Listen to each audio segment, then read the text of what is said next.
Unveiling the mystery of the Bible's oldest idols and gods.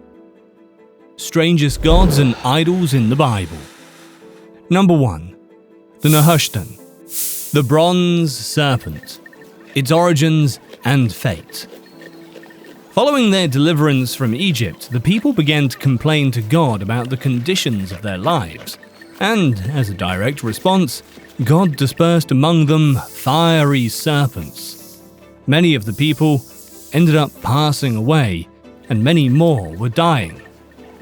Numbers 21, 4-9, New American Standard Bible. Then they set out from the Mount Hor by the way of the Red Sea to go around the land of Edom. And the people became impatient because of the journey. So the people spoke against God and Moses. "Why have you brought us up from Egypt to die in the wilderness? For there is no food and no water, and we are disgusted with this miserable food." Then the Lord sent fiery serpents among the people, and they bit the people, so that many people of Israel died. So the people came to Moses and said, "We have sinned because we have spoken against the Lord and against you. Intercede with the Lord that he will remove the serpents from us." And Moses interceded for the people. Then the Lord said to Moses, "Make a fiery serpent and put it on a flagpole, and it shall come about that everyone who is bitten and looks at it will live." So Moses made a bronze serpent and put it on the flagpole, and it came about that if a serpent bit someone and he looked at the bronze serpent, he lived.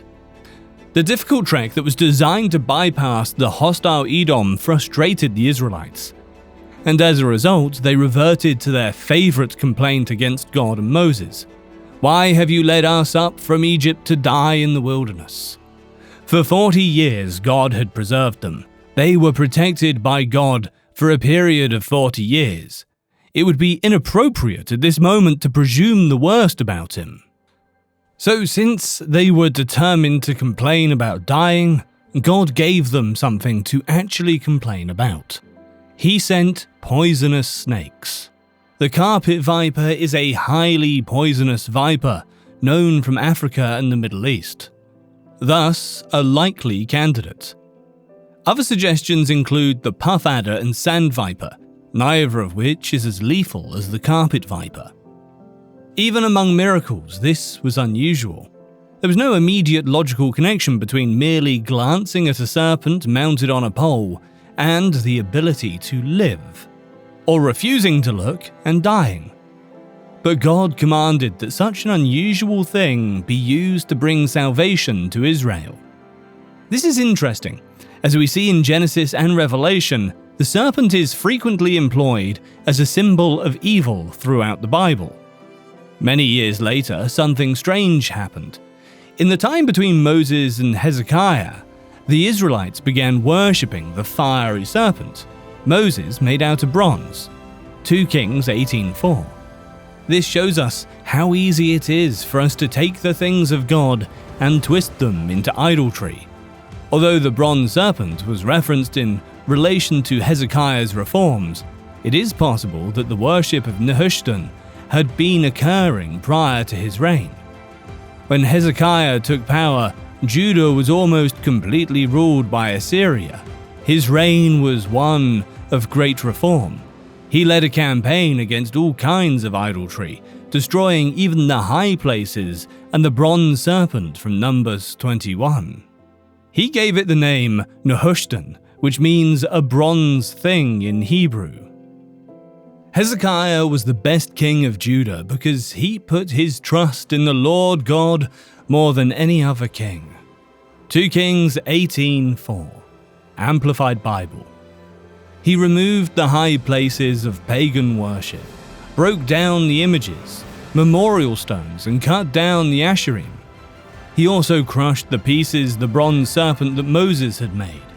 For until those days, the Israelites had burned incense to it, and it was called Nehushtan, a bronze sculpture. Even though it is easy to see how something that brought miraculous healing could become an object of worship, it was still blatant disobedience to God's commands. The bronze serpent was God's method of deliverance during the incident recorded in Number 21. There is not the slightest hint that God ever intended for it to have any further application. It's interesting to note that the literal translation of the word Nehushtan is piece of brass.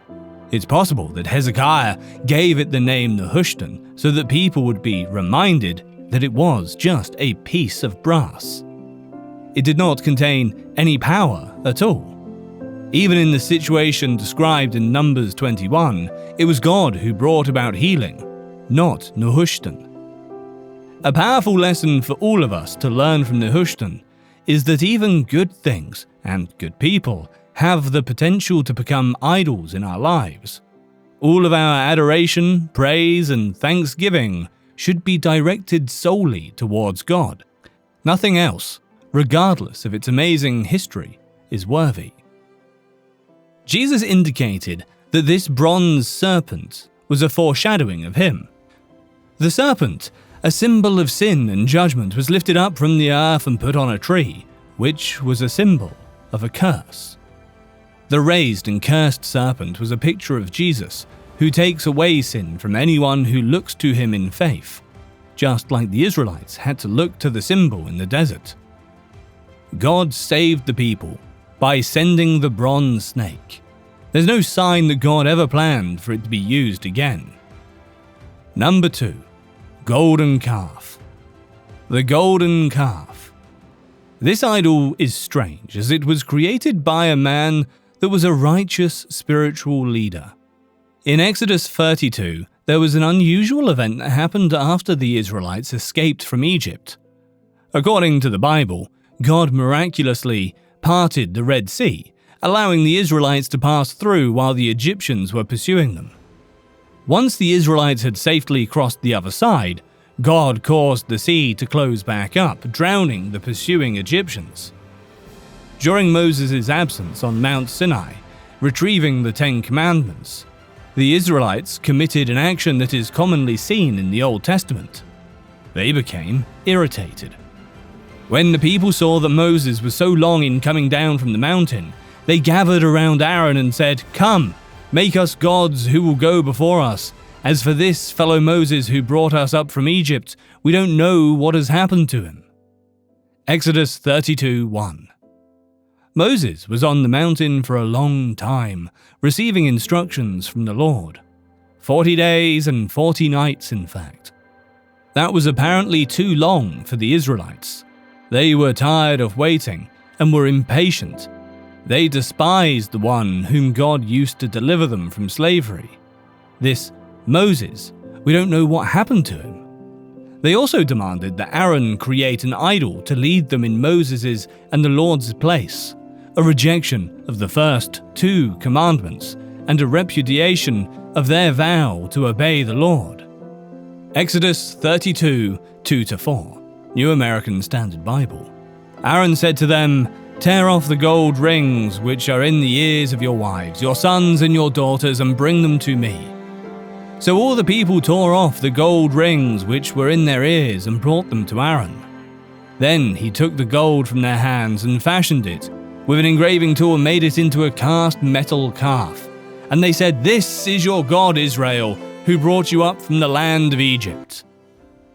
Tragically, Aaron listened to them and told them to bring him gold, which he fashioned into the image of a calf.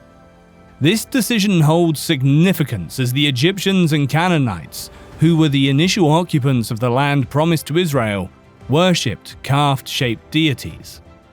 As a result, Israel scorned the great I Am who had rescued them and instead worshipped a false god of the nations. The praise that was due to God alone was bestowed upon a gold statue. Exodus 32:5-6. Now when Aaron saw this, he built an altar in front of it, and Aaron made a proclamation and said, "Tomorrow shall be a feast to the Lord." So the next day they got up early and offered burnt offerings, and brought peace offerings, and the people sat down to eat and to drink, and got up to engage in lewd behavior. Aaron declared that they would hold a festival to the Lord, and the people brought burnt offerings and fellowship offerings. It's important to remember that the people performing sacrifices to this idol referred to it as the Lord, despite the fact that the true Lord had prescribed different practices. Religious synthesis always leads to false religion. When idolatry is mixed with Christianity, Christianity is no longer the same. People sat down to eat and drink before getting up to party. They were clearly not having a harmless celebration. Its foundation was rejection of the true God, and the party most likely incorporated corrupt, cultic practices from other nations, such as drunkenness and immorality. Paul quotes this verse when he warns the Corinthians, "Don't become idolaters." Moses had been on the mountain for days in God's presence and was completely unaware of what was going on. God informed Moses that Moses' people, notice he did not say my people, had acted corruptly and had quickly abandoned God in favor of idol worship. The Lord declared that they were a stiff-necked people who would be destroyed. After all, he would be able to turn Moses into a great nation instead. Moses didn't want to become the patriarch of a new nation without the Israelites. Instead, he pleaded with God to spare them from destruction. He didn't make the appeal based on their worthiness, but on God's reputation and character. Moses descended the mountain carrying the 2 tablets inscribed with God's writing. While Joshua was on the mountain with Moses, he heard commotion coming from the Israelite camp and mistakenly thought an enemy invasion caused it. But Moses was wiser. Moses was filled with anger when he witnessed the people dancing around the calf. This led him to break the tablets in disappointment, as Israel had broken the covenant made by God with them in a short span of time. The Israelites were made to drink the powder of a burnt calf, which was a consequence of their sin. Exodus 32:21-24. Then Moses said to Aaron, "What did this people do to you, that you have brought such a great sin upon them?" And Aaron said, "Do not let the anger of my Lord burn. You know the people yourself, that they are prone to evil. For they said to me, 'Make a god for us who will go before us.'